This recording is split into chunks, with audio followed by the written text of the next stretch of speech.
നമ്മുടെ ആത്മീയ ജീവിതം നാം എന്ത് ശേഖരിക്കുന്നു എന്നുള്ളതല്ല, നാം എന്ത് സമർപ്പിക്കുന്നു എന്നുള്ളതാണ്. അബ്രഹാത്തിൻ്റെ ആത്മീയ യാത്ര സമർപ്പണത്തിൻ്റെ യാത്രയായിരുന്നു. സമ്പൂർണമായ സമർപ്പണത്തിൻ്റെ യാത്ര. അവൻ്റെ ദേശവും അവൻ്റെ കുടുംബവും വിട്ടുപോരാനുള്ള ദൈവിക നിർദ്ദേശം അതൊരു സമർപ്പണമായിരുന്നു.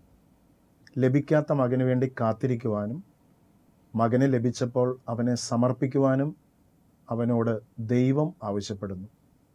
പൂർണ്ണ ഹൃദയത്തോടുകൂടെ അബ്രഹാം അതിന് തയ്യാറാകുന്നു. ഒരു പ്രയോഗമുണ്ട്, നെയിം യുവർ ഐസക് എന്ന്. അതിൻ്റെ അർത്ഥം ഇപ്രകാരമാണ്: ദൈവത്തേക്കാൾ ഉപരിയായി നിൻ്റെ ജീവിതത്തിൽ മുറുകെ പിടിച്ചിരിക്കുന്ന കാര്യങ്ങളെ ഏതൊക്കെയാണ് എന്ന് ഒന്ന് തിട്ടപ്പെടുത്തുക.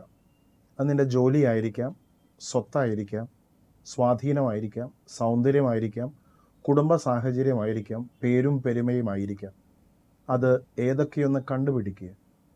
അത് ബലിപീഠത്തിൽ സമർപ്പിക്കാൻ നമുക്ക് സാധിക്കണം. ഉപേക്ഷിക്കാനല്ല, മറിച്ച് ആ സമർപ്പണം അനുഗ്രഹത്തിൻ്റെ അനുഭവത്തിലേക്ക് നമ്മളെ ഓരോരുത്തരെയും നയിക്കും. അബ്രഹാം എങ്ങനെ വിശ്വാസികളുടെ പിതാവായി എന്ന് വചനം നമ്മെ ഓർമ്മപ്പെടുത്തുന്നുണ്ട്.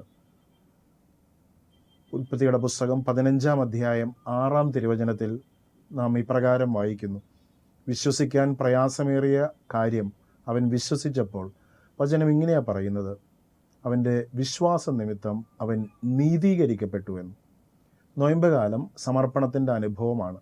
ഹൃദയം തുറന്ന് മനസ്സ് തുറന്ന് സമർപ്പിക്കുവാനും അത് ബലിപീഠത്തിൽ അർപ്പിച്ച് ദൈവത്തിൻ്റെ പ്രത്യേക കൃപ ലഭിക്കുവാനുള്ള ഒരവസരം. ശേഖരിക്കാനുള്ള നെട്ടോട്ടത്തിനിടയിൽ ശ്രേഷ്ഠമായത് നഷ്ടപ്പെടുത്തി കളയുന്ന ഒരു ദുരാവസ്ഥയല്ലേ മനുഷ്യൻ്റേത്? വിലയില്ലാത്തതിൻ്റെ പുറകെ നെട്ടോട്ടമോടി വിലയുള്ളതിനെ വിസ്മരിച്ച് കളയുന്ന അനുഭവം. സമർപ്പണം ഒരിക്കലും നഷ്ടമല്ല, അത് ദൈവത്തിലേക്കുള്ള കടന്നുവരവാണ് എന്നുള്ള ബോധ്യമാണ് നമുക്ക് തരിക.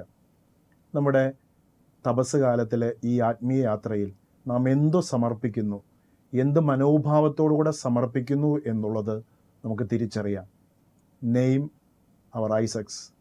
എന്ത് നമ്മളെ ഇങ്ങനെ പിടിച്ചു കെട്ടുന്നുവെന്ന് തിരിച്ചറിയാം.